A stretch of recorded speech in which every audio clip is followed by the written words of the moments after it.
Welcome to another episode of Taking the Bulcraig by the Horns. So obviously in my first episode I talked about Dungeons and Dragons and also sort of explained the format of the show. So basically every week or whenever I get a chance to sort of do an episode, I talk about one of my loves, and then hopefully obviously there's only a certain amount of loves, but then I can sort of go into a bit more long format on a particular thing within those fandoms that I have. And we can talk about it a bit more. Might also do obviously sort of different things of going to different conventions and talking to different people about these fandoms and things of that nature.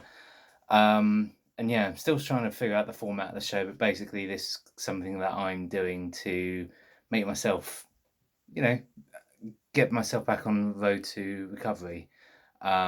Which is one of the reasons why it's taken so long from episode 1 to episode 2. Basically, I'm going through a bit of a period of recovering from a crash that I've had and a car accident, and this is a way of kind of healing from that and keep going forward. Some personal life stuff unfortunately happened where I needed some time off work and needed a reset, and I had it. It was great.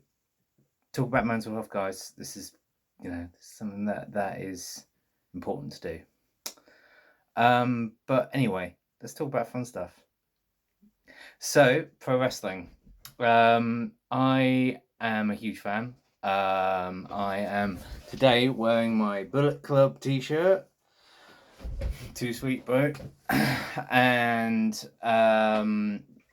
yeah, I became a fan around year 2000, around for back then what was called WWF, now called WWE. And I believe the first match I watched was on SmackDown, was Big Boss Man versus The Godfather. Two big character-driven wrestlers, and yeah, they were fun. But I mean, obviously, big people at the time that I really liked were The Rock, Stone Cold, Eddie Guerrero. Eddie Guerrero at the time had a thing with China, which was, I think he was really my first heel wrestler that I really, really liked. Heel meaning bad guy wrestler, face meaning good guy wrestler. So just so if people who don't know about wrestling, there's huge backlog of terms and phrases, just like any other kind of fandom, really. There's loads of phrases that's kind of used, and if I come up with another phrase during this, I'll talk about it. But being a fan, I am a mark. This is someone who is a huge fan of wrestling, pro wrestling. It goes back to the Carney days of wrestling, where people who were easily influenced, they could tell who's easily influenced, so they'd literally mark them with chalk on their shirt, so people performing knew to aim for them. So I think that's a really fun history about pro wrestling in the Carney days. I think I'll learn a bit more about that, because I would like to learn a bit more about like how things were back in those Carney days. It's interesting. But yeah, it was yeah, that was sort of obviously one of my entry point to pro wrestling. And I sort of grew up through the Ruthless Aggression era, and obviously seeing guys like John Cena debut, Batista debut, Brock Lesnar debut, Randy Orton debut, and it's interesting following their careers from that point to where they are now. It's weird, Randy Orton's still wrestling, and John Cena is now retired. Batista's now retired, and who else do I say? Brock Lesnar's doing it on a semi basis, but don't really care about him. But anyway, less said about unfavoured wrestlers, the better, I think, because we'll get into a huge argument, and that's not good. So I thought, as to show you sort of my fandoms, or things that I really like about, or things that I've recently got. Obviously, showing my t-shirt. I've got loads of other t-shirts which I got in my wardrobe. Won't bore you with those, but I just thought I'll show you a couple of figures that I got. First, one of the ones I got was a Kenny Omega pop vinyl. This is from Kenny Omega, is a wrestler from, well, first saw him in New Japan. He's now in starting his own organization with the Young Bucks, Cody, and called All Elite Wrestling, or AEW. Going to compete against WWE. I'll talk about them a bit later. Next one is Chris Jericho. This is one of my favourite gimmicks of his, and something that I think shows how well Chris Jericho can reinvent himself. Is his list gimmick. Gimmick meaning something to do with their character, and basically whenever he didn't like someone, he'd add them to the list of Jericho, and that was really fun. And had such a good rivalry with Kevin Owens, and was a fun time for him. He's amazing now. Again, he's joining AEW, and another really cool character he's come up with there. I'm just gonna drink some of my beer. Gimmick. Gimmick can also be used in various different, in nouns and adjectives and everything. It's really fun. And then last thing was a little freebie I got with a special edition of WWE 2K18. I want to say it's an NXT one, and it's the Demon Finn Balor. And again, I usually don't go ahead and not keep things in boxes, but I don't know. I think with this one, the box looks really cool. I thought it looks really cool being in the box, so I kept him in the box. And the same with Kenny. Yeah, I like the look of his box, so I kept him in there. So a couple other things I thought I'd show you was I did a WWE Euroshop order. Euroshop is the WWE shop for Europe, and I bought a couple of things recently, so I thought I'd quickly show you those. First thing is another t-shirt, which is a Seth Rollins t-shirt. Seth Rollins, quite a big inspiration right now, I think, for me. He's one of those guys which just kind of overcome the odds, and he's really good fitness inspiration as well, and yeah, he's a good guy. And also he's got a Pride t-shirt out, so I'm pretty pumped about that. This is just a little sticker gimmick that you can take off, which I'll do later, but there's that. I really like. And then as I play roller derby, again, be coming in a future episode, I decided to get myself something to protect against the pads, because basically I seem to come up in allergies, being close to the neoprene that's in the pads. So I got myself a couple of glove arm protector things, and these are to do with the Demon Finn Balor. I am a huge fan of his, as I say, so these just go on like so, and I'll show you what they look like. These are really fun. Kind of done a split already on these, fuck's sake. Oh well. Might keep these on for the episode now.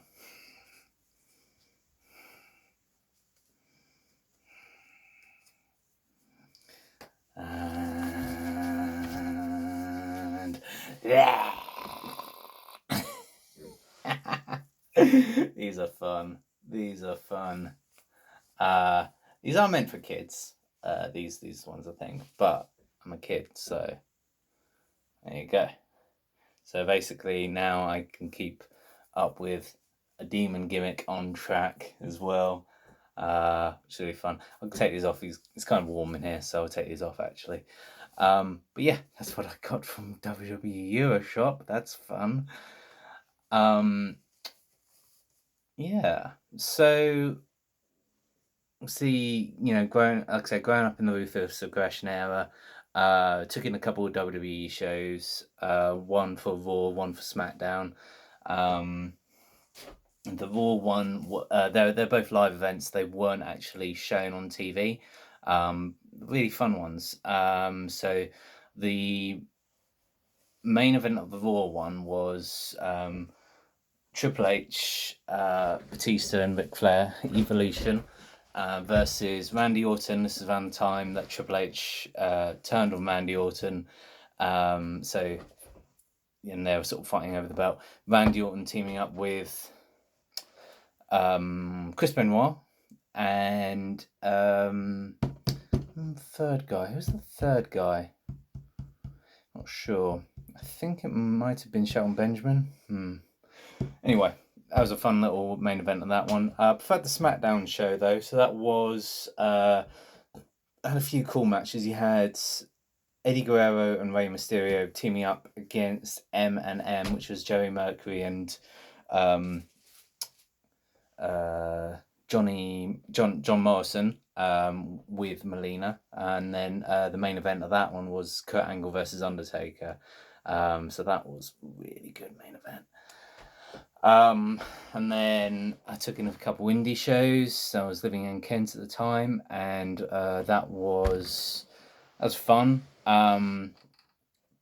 This was ICW at Tap and Tin, and that was a little alt club that was down in Kent, and that was amazing because I got to see a young Jimmy Havoc, who is now an AEW guy, so that's quite fun. I still have him on Facebook actually, so shout out. And yeah, so that was fun. Coming to another little indie show I've done a couple of weeks ago was that I went to watch was a new promotion out of Suffolk.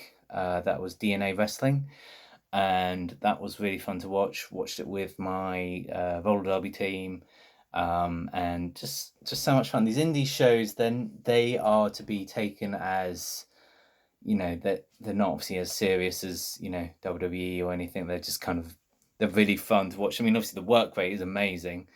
Some hardcore in there is really fun to watch, but it was about sort of coming up with different chants, and yeah, that was so much fun to go watch. Yeah.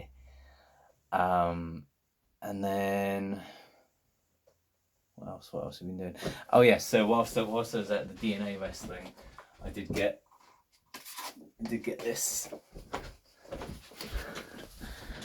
NXT UK wrestler Zaya Brookside. Got that picture signed by her, and that was pretty fun meeting her. Complimented her on her NXT UK appearances, and she was there, I think, just to basically get a bit of a payday. She wasn't wrestling; she was just sort of signing pictures and stuff, and meet and greeting the fans and such. And I think also there to watch her boyfriend wrestle as well. So all's good. Yeah, so that's kind of sort of my indie wrestling sort of experience in terms of watching it live. I think that one of the things that I have noticed in the last couple of years is that indie wrestling as a whole has become so much more accessible, and there's so much more opportunities for wrestlers coming through. So you've got you've got things like Fight TV and Turnbuckle TV that literally put out every single independent promotion. If you got access to any kind of camera, you can put it on these streaming services, and there's going to be an audience for it. So guys like I know of wrestlers called like Joey Ryan, whose gimmick is that someone grabs him in the crotch and then he flips the wrestler using the power of his dick, which is really funny. Or Orange Cassidy, who literally just takes everything in slow mo, and it's just the way he does it is really entertaining.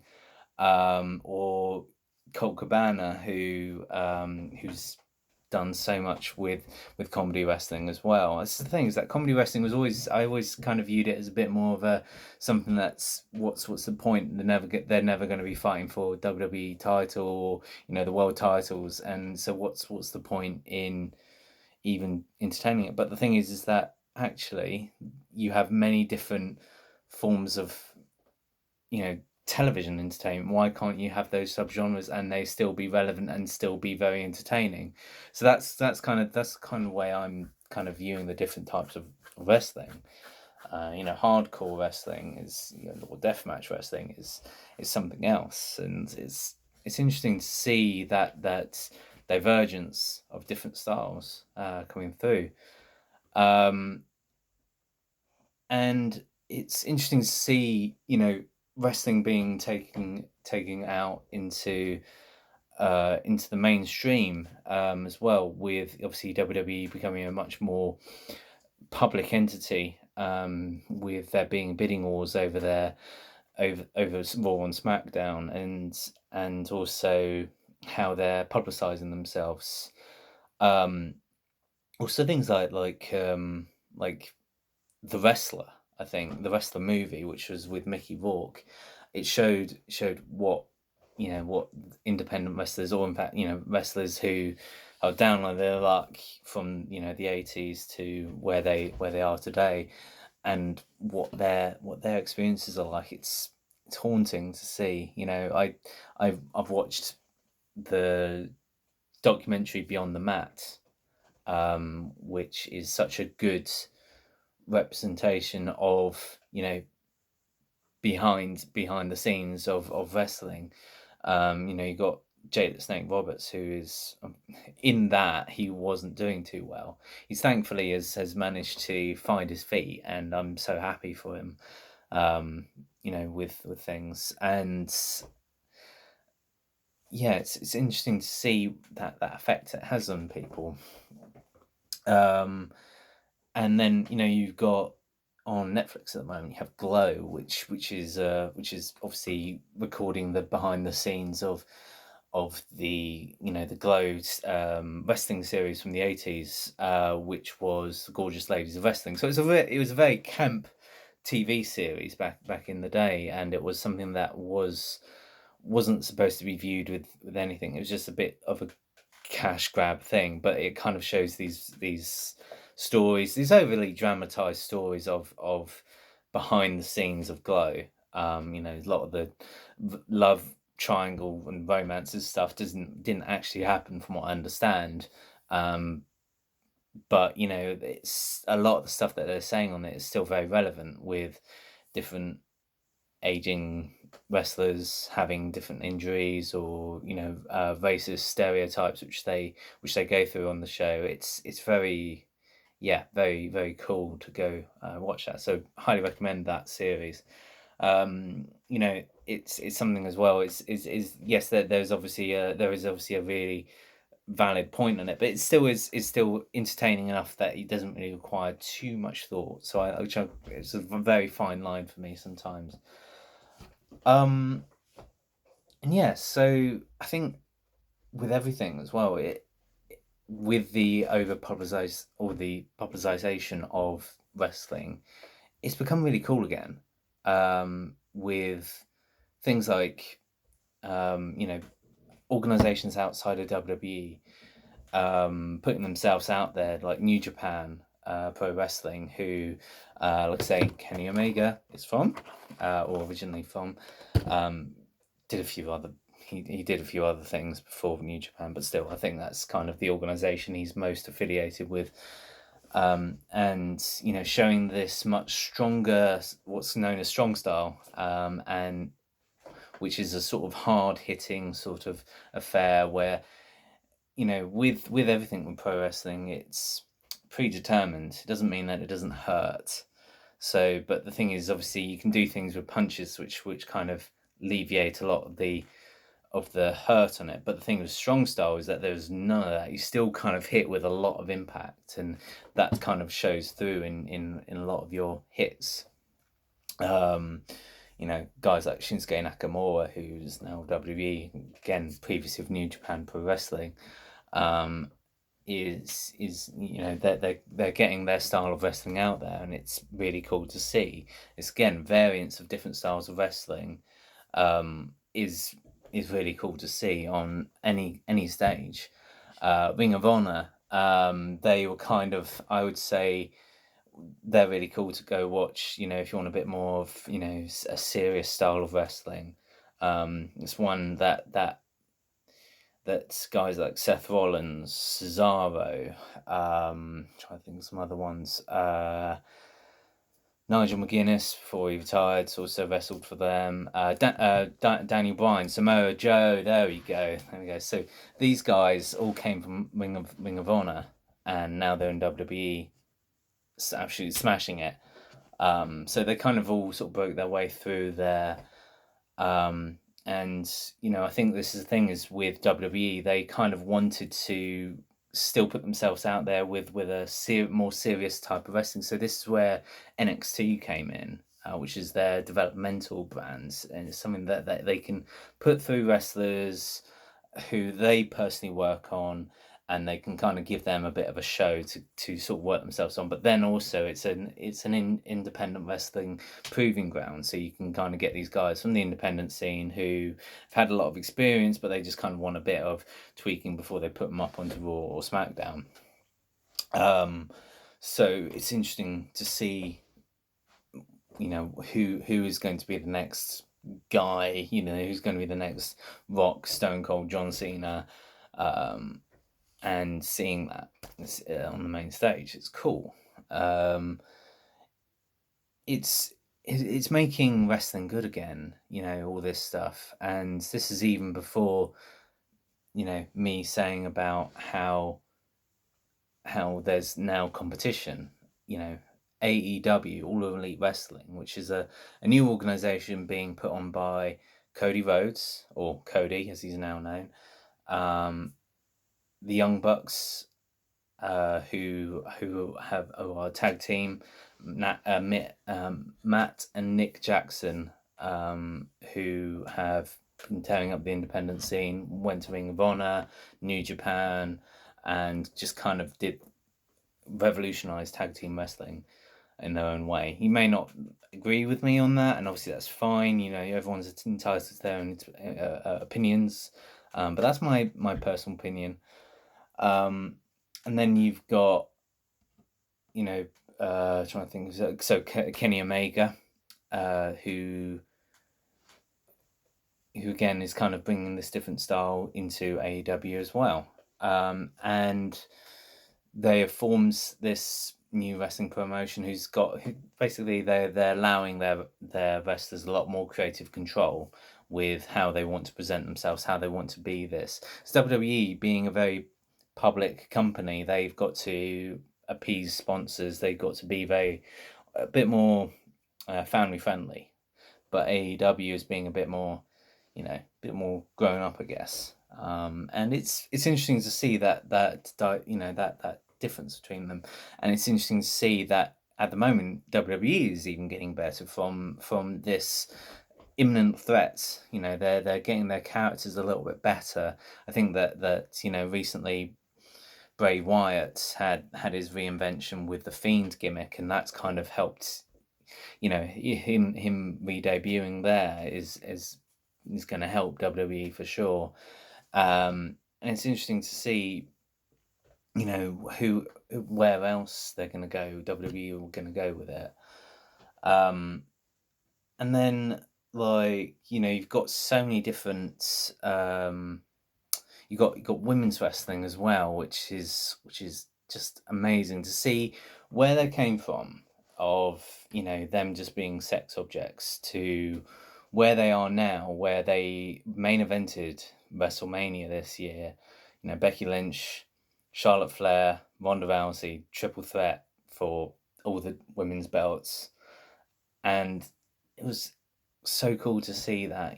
It's something that is I think that showing, wrestling fans showing their daughters this is they can actually bond over that now, rather than being like, yeah, daughter, don't look at that. I don't want my daughter seeing scantily clad women. I mean, they're still, showing bellies and whatever. But that's that's it's almost like a point of power rather than a point of sexualization, I think. Um, and they can obviously present themselves. They don't need to present themselves in an overly sexualized manner, and that's awesome. They are, you know, they're just as tough as the men, and that's the way it should be. Um, this is just so cool to see. What else should I talk about? I think as well that with pro wrestling as a whole, there's been so many different ways that people report on it now.